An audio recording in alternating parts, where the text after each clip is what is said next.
बिस्मिल्लाहिर्रहमानिर्रहीम। अस्सलाम वालेकुम डियर स्टूडेंट्स। 10th क्लास के स्टूडेंट्स की फ़िज़िक्स के पीपीए की प्रिपरेशन के लिए इससे पहले सेक्शन ए के तमाम एक्सपेरिमेंट्स की वीडियोस में आपको अपलोड कर चुका हूँ। सेक्शन 2 में भी जो एक्सपेरिमेंट नंबर 1 था उसकी वीडियो भी अपलोड कर चुका हूँ। अब ये सेक्शन नंबर 2 का एक्सपेरिमेंट नंबर 2 है। Determine the refractive index of water by using concave mirror. आसान सा एक्सपेरिमेंट है। इसमें हम ये करते हैं कि हम ये कनकेव मिरर लेते हैं और साथ एक आयरन स्टैंड हम रखते हैं और आयरन स्टैंड के ऊपर हम एक नीडल लगा देते हैं, एक पिन या एक नीडल लगा देते हैं। अब वो जो पिन या नीडल होगी उसका इमेज आपको इस कनकेव मिरर के अंदर नज़र आएगा। अब नीडल की पोजीशन अगर राइट से लेफ़्ट की तरफ है तो इमेज कनकेव मिरर के अंदर इन्वर्टेड नज़र आएगा। ये इमेज इस तरह नज़र आएगा मिरर के अंदर। अब आपकी आँख जो है वो यहाँ पर होगी और यहाँ से आप इस इमेज को व्यू करेंगे। जब आप इसको व्यू करेंगे तो दोनों नीडल्स आपको एक साथ आमने सामने नज़र आएंगे। फिर आप अपने आई की मूवमेंट को, आई की पोजीशन को चेंज करेंगे, यानी आई को मूव करेंगे तो आप ये देखेंगे कि नीडल की या पिन की एक पोजीशन के लिए ये दोनों एक साथ मूव नहीं होंगी, अलग अलग हो जाएंगे। फिर आप इस पिन की पोजीशन को एडजस्ट करेंगे, इसको लेट्स से डाउनवर्ड्स लेकर जाते हैं, किसी और पोजीशन पर लेकर जाते हैं। एक पॉइंट ऐसा आता है जब ये दोनों नीडल्स मीट भी कर रही होती हैं और आप अपनी आँख की पोजीशन को चेंज करते हैं तो ये दोनों नीडल्स एक साथ मूव भी होती हैं।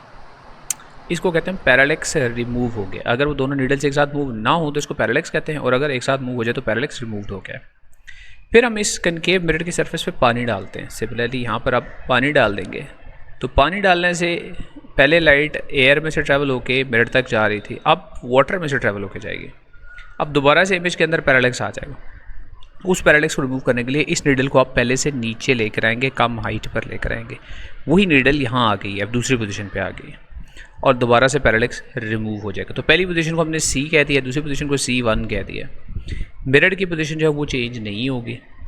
अब हमने करना ये है कि मिरर की पोजीशन और पहली पोजीशन ऑफ द नीडल, इनके दरमियान ये हाइट मीटर रॉड से नाप लेनी, ये हाइट आपने मेजर कर लेनी। इसी तरह सेकंड पोजीशन ऑफ नीडल और मिरर के दरमियान जो हाइट है ये आपने नाप लेनी।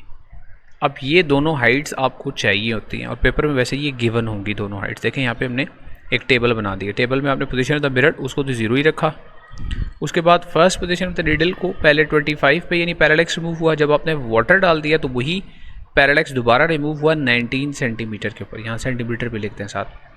अब उससे ये होगा कि अब आपको दो डिस्टेंसेस चाहिए कि AC और एक AC1। AC का मतलब है A से C तक का डिस्टेंस, यानी 25 से 0 तक का डिस्टेंस, तो यहाँ पे आएगा 25।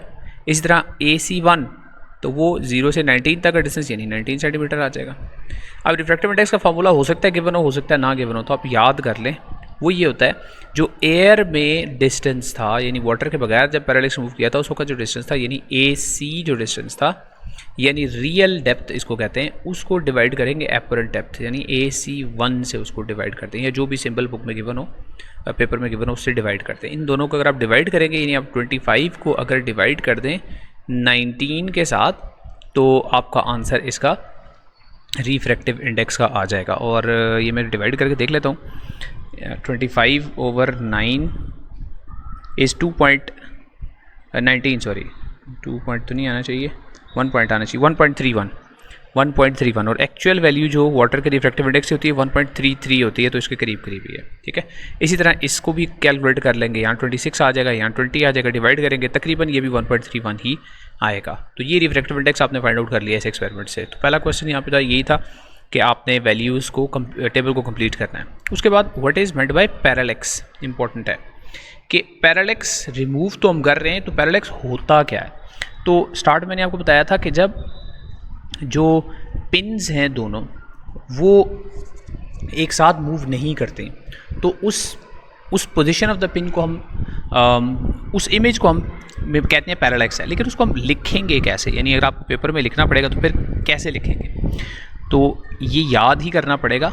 इसको ऐसे ही लिख लें, parallax is the apparent, apparent का मतलब होता है बज़ाहिर, apparent shift in the position of an object, apparent shift in the position of an object when viewed from two different viewpoints. When viewed from two different viewpoints. ये काफ़ी होगी इसकी definition, most probably 1 number का आएगा ये question, ठीक है। ये बुक में नहीं लिखी हुई थी इसलिए लिखवा दिया आपको ज़रूरी है, ठीक है। अब इसको रिमूव कैसे करेंगे हम पैरेलैक्स को, अगला है how is parallax removed in this experiment. तो पैरेलैक्स इज़ रिमूव्ड, अब वो डिफरेंट पोजिशंस, पैरेलैक्स पहले उसको ज़रा एक्सप्लेन भी कर दूं कि parallax is the apparent shift in the position of an object, यानी बज़ाहिर आप ऑब्जेक्ट आपको मूव जब आप करते हैं अपनी आईज़ को तो शिफ्ट होता हुआ नज़र आता है, ठीक है, जब आप दो डिफरेंट पोजीशन से देखते हैं। यानी आप नीडल को आँख को एक साइड पे लेके जाते हैं फिर दूसरी साइड पे लेके जाते हैं तो ऐसा लगता है कि नीडल आपकी आँख के साथ एक तो शिफ्ट होगी या दूसरी शिफ्ट नहीं हुई। लेकिन पैरेलैक्स रिमूव जब हो जाएगा तो आप क्या करेंगे, इसको रिमूव करने के लिए क्या करेंगे, parallax is removed by using a single viewing, is removed by using a single viewing position, single viewing position. आपकी व्यूइंग पोजीशन एक ही होनी चाहिए या एक रेफरेंस पोजीशन के साथ आप अपनी आँख को अलाइन कर, लेकिन ये ठीक है, parallax remove by using a single viewing position for the object, ठीक है। नेक्स्ट क्वेश्चन देख लेते हैं, इसमें डिफाइन रिफ्रैक्टिव इंडेक्स। तो रिफ्रैक्टिव इंडेक्स को 2-3 तरह डिफाइन कर सकते हैं। It is a ratio